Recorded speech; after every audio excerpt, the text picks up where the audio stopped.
My name is Ella, and the night my family finally said out loud what they had been showing me for years is a night I'll never forget. I had walked into our living room, expecting the usual hum of passive-aggressive comments, the kind that slip under your skin until you start questioning your own existence. But that night it wasn't subtle. That night, the walls themselves seemed to echo their disdain, and I finally saw it in full color. My place in this family, as invisible as I'd always suspected. Jake, my older brother, leaned in so close his breath hit my face.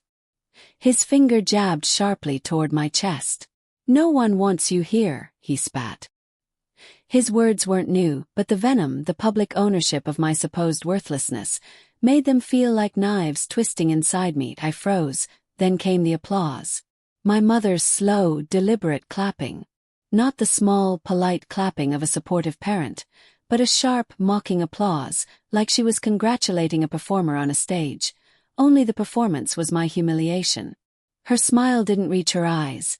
It was empty, predatory. My father sat on the couch behind them, arms crossed, silent. He didn't intervene, didn't say a word.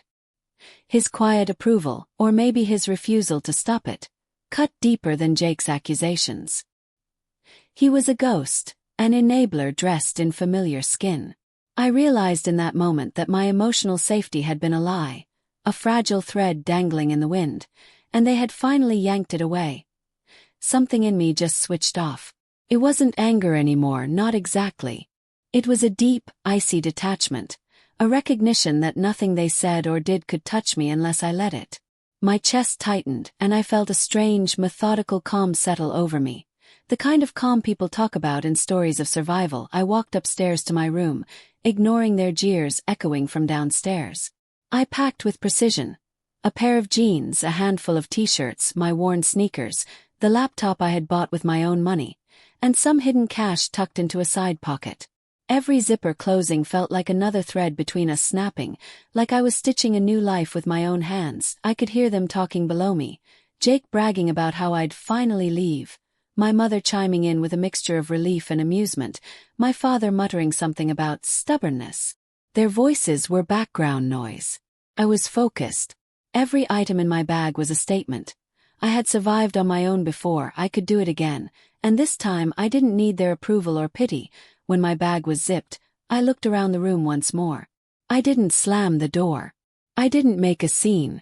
I simply walked out, letting the quiet click of the door signal the end of my presence in their home, and the beginning of something I couldn't yet name. I made it to my car, keys cold in my hand, and saw it. 36 missed calls from the same people who swore nobody wanted me there. Their panic was almost funny, if it weren't so absurd. The same voices that had dismissed me, mocked me, and told me I didn't belong were now frantically trying to reach me. And in that moment, I realized something important. The power had shifted. I didn't have to chase them anymore, they were already chasing me. Family is supposed to be your safe place. That's what everyone says. A sanctuary where love is unconditional, mistakes are met with guidance, and victories are celebrated together. But my family. Mine was a lie wrapped in perfect suburban Chicago facades. The kind of neighborhood where freshly mowed lawns and white picket fences make people assume you have it all, while inside, the real story is a battlefield of favoritism, neglect, and quiet humiliation. Jake, my older brother, was the golden boy. At 22, he had dropped out of college, spent hours gaming, and somehow managed to convince everyone, my parents especially, that he had potential. He could do no wrong. Every achievement he imagined, every complaint he voiced, became central in our household. Meanwhile, I, Ella, 19, working double shifts at a coffee shop and studying graphic design, was invisible. My grades, ignored. My projects, brushed aside. My exhaustion, a joke. Mom, Karen, was the director of Jake's life. Every small action of his was applauded, analyzed, or coaxed into some future glory. She had a phrase for him, my baby, and for me, old enough to pull your own weight. She didn't mean it in a constructive way. It was a constant reminder that Jake's needs always outweighed mine. Dad Mark sat on the sidelines.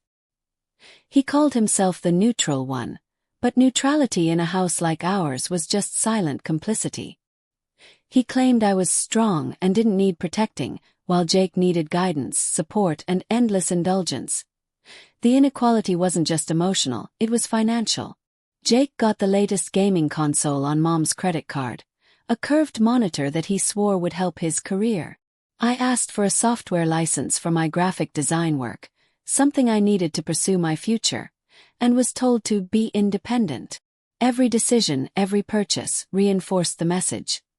Jake mattered more, and I was secondary. And the injustices weren't always obvious. It was 1,000 small cuts, invisible to outsiders but sharp enough to draw blood over time. Dinner conversations revolved around Jake. His gaming achievements, his friends, his plans. While I spoke, I might as well have been air. I became the unpaid housekeeper, the emotional sponge, the background noise. Every tiny dismissal built into a larger, suffocating pattern. One incident stands out as particularly cruel. Jake, in need of in-game currency, went through my drawer and stole money I had painstakingly saved for a software subscription. When I confronted my parents, they called it a misunderstanding, promised repayment, and never followed through. Jake's recklessness was defended. My expectations for fairness were minimized. I was supposed to be understanding, forgiving, quiet. He could be loud, selfish, and defended. That was the house rule, unspoken but strictly enforced. I survived by building my own escape plan. Late nights at the coffee shop, the smell of espresso clinging to my clothes as I walked home. Double shifts, saving every dollar, every tip, every small victory.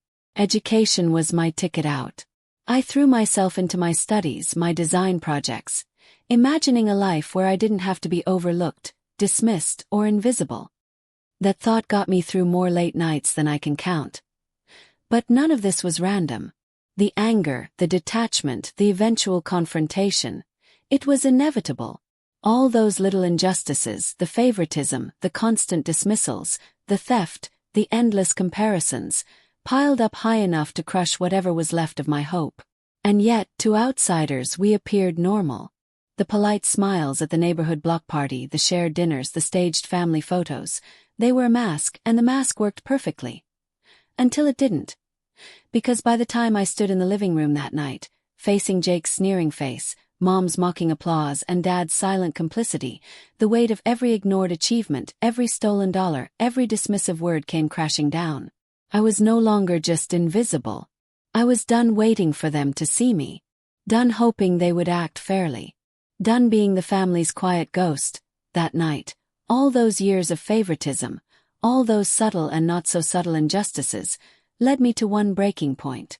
And from that breaking point, my story of survival, and eventual empowerment, began. I trudged through the front door, exhausted from a 12-hour shift at the coffee shop. My feet ached, my shoulders were tight, and every muscle in my body screamed for rest. All I wanted was to dive into my scholarship project and finally meet the deadline I'd been stressing over for weeks. I had no idea that walking through that front door would be the last time I felt remotely safe in that house. The moment I entered my room, a jarring sight stopped me cold. Jake sat cross-legged on my bed, headset on, yelling at some online opponents. And my laptop, the one I had bought with my own savings, the one containing hours of research and design work for my scholarship project, was open, the screen flashing with a game interface. Panic surged through me as I clicked to open my project file. The preview icon was just a blank gray square. My heart dropped into my shoes. Months of research, sketches, notes, and revisions had vanished, or worse, corrupted beyond recognition.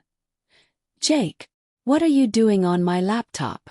My voice shook, but my words carried the weight of accumulated frustration. He didn't even glance at me, fingers furiously pressing buttons. Relax. I'm just using it for a bit, he said, shoving my hand away when I tried to close the game. It's just some drawing thing. You can redo it. Just like that, hours of work evaporated. Everything I had poured myself into, everything I had saved, worked for, sacrificed sleep and energy for, gone. And the dismissive shrug from Jake stung more than the damage itself. You've already taken money from me, and now you're taking my work too. I shouted, my voice rising for the first time that night. You don't get to just help yourself to my stuff because Mom thinks you're made of glass. His face twisted into a sneer. "You're just jealous because Mom and Dad actually appreciate me." I took a step back, trying to keep my voice steady. "I think working at all makes me more responsible than you." Through his headset, I could hear laughter. One of his online friends asked what was happening. Humiliation spread across my chest, thick and suffocating. He stood up suddenly, looming over me. "Look at you," he mocked. "Stuck in your little coffee shop job while I'm out here making moves. And your cartoons. Seriously." Before I could respond, my mother appeared, rushing to Jake's side like he was the victim of some imagined crime. "What is going on here?" she demanded, but her eyes were fixed on me, not him. Jake's manipulation was seamless. He framed himself as the poor, mistreated brother, while I, the actual victim, was painted as the aggressor. Mom's dismissal cut even deeper. "It's just a laptop, Emily. Ella. You two need to learn to share." Her words stung like acid. "Can you not make everything about you for once?" Dad's voice was quieter but just as enabling. "You're talented, Ella. You'll figure it out." I took a deep breath, forcing the anger and hurt into words. "It's not just the file. It's everything. The money, my time, the constant disrespect. You always act like I'm the problem when I say anything, but it's never me. It's always him." Jake laughed, stepping closer. "Because you are the problem." His words were venomous, deliberate. Then he leaned in further, mocking kindness in his tone. "If you hate it here so much, why don't you just leave?" I squared my shoulders. "Maybe I should." "No maybe about it," he snapped, and before I could react, he shoved me. Hard. My back collided with the door with a loud, sickening thud. Then I heard it. Slow, sharp claps. My mother, smiling at him like he had just done something brave. "Finally someone said it," she said, as though this was the culmination of all moral righteousness. My father looked away, silent, allowing the moment to exist without intervention. Something in me just shut down. All the anger, all the frustration, all the hope that they would ever see me, evaporated in that instant. Survival mode kicked in. I straightened up, smoothed my shirt, and muttered under my breath. "Got it. Message received." I didn't yell. I didn't cry. I walked upstairs methodically, each step deliberate, ignoring their voices carrying from downstairs. I had a bag to pack, a life to reclaim, and for the first time, I understood the power of quiet action over futile confrontation. While they continued talking below me, debating whose fault it was, I began methodically gathering my essentials. The clothes, the laptop that could still be salvaged, the hidden savings, the tiny remnants of my independence. Each zipper closing, each item tucked into my bag, was a stitch tearing me free from their grasp. That night marked the line between being invisible and being in control. Between being the passive daughter and the one finally taking ownership of her life. And though I didn't know it yet, that shove, that clap, that betrayal, it was the catalyst. The final domino in a long line of injustices that would ultimately lead me away from them and toward my own future. I didn't slam the door when I left. I didn't make a scene. My backpack and duffel felt impossibly heavy, not because of the clothes or my laptop, but because of the numbness that pressed down on me like a physical weight. The cold air outside hit my face and felt softer than the way Mom had smiled at Jake just hours before. I loaded the bags into my car and looked back at the house. No one appeared at the window. No one called my name. And then it hit me. They didn't want me there. And maybe, just maybe, I didn't need them as much as I thought I did. I sent a quick text to my best friend, Zoe. "Can I crash at your place tonight?" Within minutes, my phone buzzed with her response. "Of course. No questions asked." She didn't lecture me. She didn't say, "I told you so." She just let me breathe. By the time I pulled into her driveway, I was too tired to even unpack everything. Zoe had already thrown a blanket on the couch, slid a cold, slightly squished pizza onto the coffee table, and handed me an oversized t-shirt. I didn't even bother trying to fix my corrupted scholarship file on my laptop. Tonight it didn't matter. Zoe's presence, her calm acceptance, and the warmth of a found family felt like the first real home I'd known in years. You can stay as long as you want, she said, and for the first time I believed her. That night, I fell asleep to traffic noises and the distant wail of sirens, instead of Jake screaming through the walls. Strange, but in a way it was peaceful. For the first time, the silence around me didn't feel like punishment. It felt like possibility. Morning came, and my peace was broken. Not by screams or jeers, but by the relentless buzzing of my phone on the coffee table. 36 missed calls glared at me from the screen. Mom, Dad, Jake. Stacked, relentless. Scrolling through, I saw the first messages. This is ridiculous. Ella, stop being dramatic and come home. Another. You're scaring your mother. Jake had even chimed in. Nice job making everything about you again. I almost laughed. They'd thrown me out, shoved me, clapped at my humiliation, and yet somehow I was still the problem. Then the tone shifted. The angry texts turned desperate. Ella, please pick up. This is serious. We need to talk. It's about your brother. Mom's longer message made me pause. Big trouble. Money. Legal action threatened. We could lose everything. My heart stopped for a moment. The old me would have scrambled to fix it, to smooth things over, to protect them, as if their problems were always my responsibility. But this time, 12 hours ago, I had been shoved, told I wasn't wanted, told I was a burden. And now, suddenly, I was useful. Suddenly, I was the emergency contact. Zoe noticed it immediately. They need something, she said, voice low but clear. And that's when it hit me. Apparently, my brother's in a mess. And now I'm the only one who can solve it. I stared at the 36 missed calls, feeling a quiet shift in the air between us. Messages that had been full of anger were now tinged with desperation. Every "we need you" was an acknowledgement that they couldn't manage without me. That the people who had treated me like trash were suddenly dependent on me. The question lingered, heavy and sharp. What do you do when the people who threw you out like you were nothing suddenly act like you're the only one who can save them? I didn't answer. Not yet. I just leaned back on Zoe's couch, letting the warmth of the blanket and the quiet support of my friend wash over me.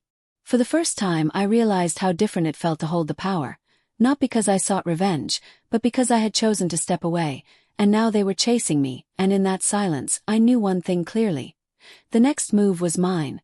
After staring at those 36 missed calls for a long moment, curiosity, and the old ingrained habit of taking responsibility, finally got the better of me. I dialed home. Mom answered on the first ring. Ella. Oh, thank God. Her voice was urgent, not a hint of worry about me, not a single "where are you?" or "are you okay?" Instead, her words tumbled out in scattered fragments. Jake, online loans, frozen accounts, bank papers. Just come here, please. And then she hung up before I could even ask a question. Zoe, sitting beside me, raised a brow. You don't owe them anything, she said softly. I knew she was right, but I was already halfway to my car. The drive felt strange. Less like heading home and more like walking into a meeting I hadn't agreed to. When I pulled into the driveway, envelopes littered the porch. Notice. Delinquent. Final warning. Mom opened the door, eyes red, hair pulled back tightly. Smaller somehow than she had seemed from the street. No hug, no apology. We need to talk in the kitchen, she said, and stepped aside inside. The scene confirmed everything I had feared. Dad sat at the table, surrounded by papers, statements, and printed emails. Jake slouched in his chair, phone in hand, still detached, headphones dangling around his neck. On the table lay a foreclosure notice in huge, bold letters. I kept my voice flat. What is all this? Dad started. Your brother made some poor decisions. Mom jumped in. He took out online loans for equipment. Under his name and ours. He thought he could pay it back once his streaming took off. I almost laughed. Streaming? You mean the games he screams at all night with 3 viewers? The numbers were absurd. High interest rates, maxed credit cards, loans already in default. $15,000 needed immediately to stop legal action and enter a payment plan. Suddenly, the reason my phone had exploded became crystal clear. Mom's next words hit with audacity. You have savings, Ella. You've been working non-stop. If you just paid this off, we could keep the house. We'd pay you back. I laughed, sharp and cold. You'd pay me back. I let my voice carry through the kitchen. Like Jake paid me back when he borrowed my cash.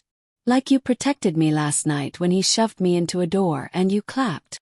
Mom flinched, searching for leverage. We were all upset. Things were said. This is bigger than that. This is our home. You grew up here. Don't you care if we lose it? I looked around the kitchen, remembering all the hours I had spent doing homework at that table, wiping counters, cleaning up after them. I care, I said calmly, but not enough to set myself on fire to keep you warm. Dad's face hardened. That's very dramatic. Families support each other. I didn't flinch.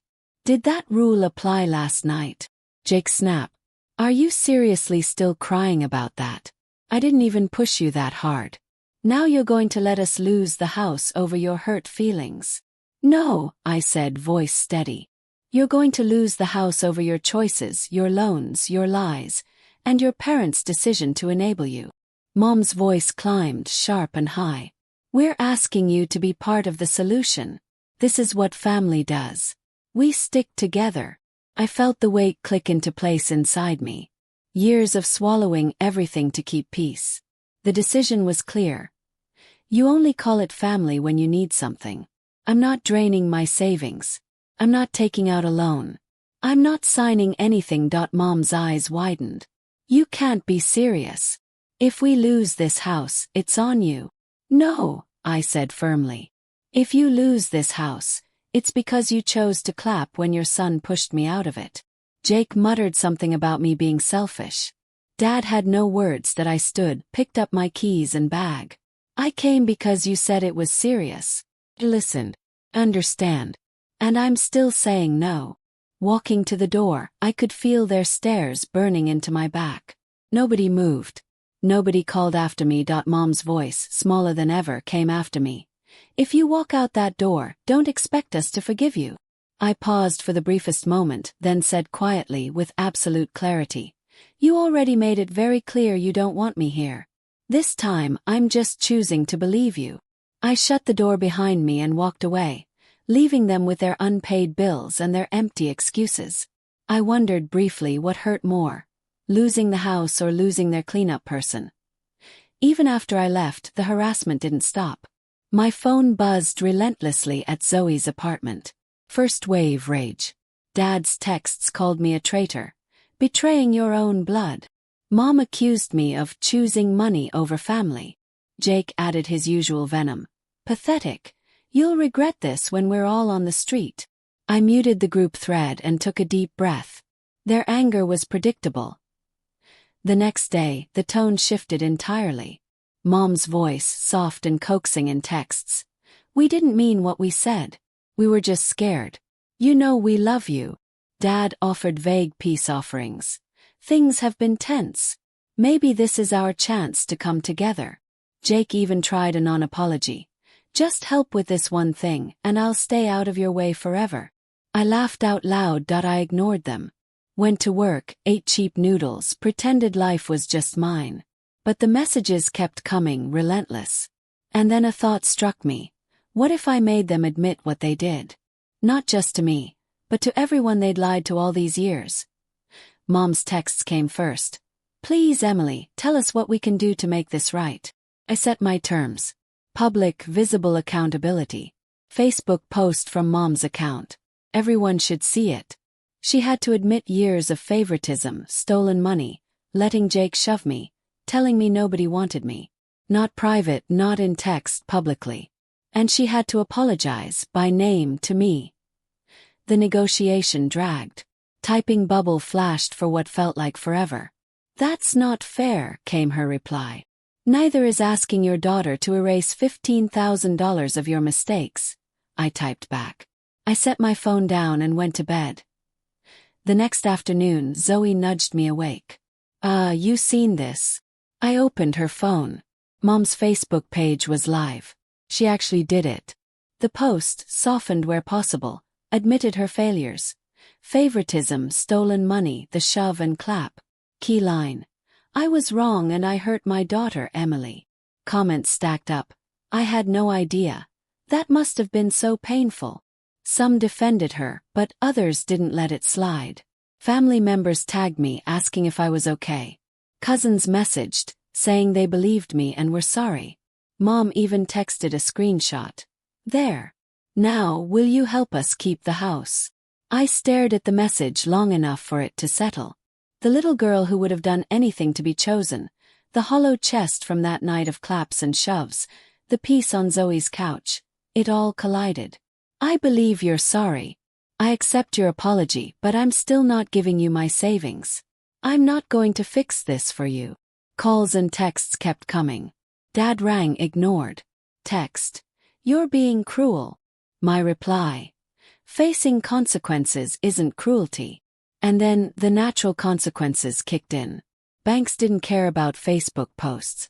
Final notices turned into move-out dates. Parents sold what they could. Furniture, electronics, Jake's gaming setup. But it wasn't enough. Jake lost his part-time job due to credit issues and lawsuits. Neighbors noticed foreclosure signs and moving trucks. The curated image my family had built for decades shattered. Mom's posts morphed into vague quotes about betrayal. People who saw the public confession didn't forget. Some unfriended her, some stopped responding. No one was left to glue it back together. I watched from a distance through screenshots and secondhand updates. Satisfaction mixed with sadness. I hadn't lifted a finger to ruin their lives. They had done it themselves. Everything built on lies, favoritism, and entitled protection collapsed under its own weight. The moral question lingered. If you were in my shoes, would you have stepped in at the last minute to save them? Or let them finally feel what it's like to live with the consequences? 6 months later, the memory replayed less and less. I fell asleep in a tiny one-bedroom apartment that was completely mine. My furniture, my mismatched mugs, my desk with a laptop nobody touched. I still worked at the coffee shop part-time, but freelance design work and an internship at a marketing agency gave me independence. I redid my scholarship project on a borrowed laptop and even won a smaller grant, proof I didn't need anyone's permission. Family contact existed, but it was different. Mom sent long texts about missing the old house. Dad sent awkward, vague apologies. Jake. Still no real accountability. I shouldn't have pushed you, followed by. But you didn't have to let them take the house. I didn't respond. I didn't wait for a tearful reunion or Hollywood ending. I didn't need them to fully understand what they did. I just needed them to know I wouldn't stand in the line of fire anymore. Anger mostly burned out, leaving a stubborn, clear peace. Years of chances had been given. They chose not to act like a family. Blood doesn't give anyone the right to break you and then demand you fix what they shattered. Sometimes the bravest thing you can do is walk away from people who don't value you, even if they share your last name. Yes, my mom once clapped while my brother shoved me out of the house. And now? Now I'm the one sleeping peacefully at night, building a life they don't get to control. And I ask you, if you were me, would you forgive them and let them back in? Or would you keep your distance the way I have? Have you ever had to choose your own self-respect over keeping the peace with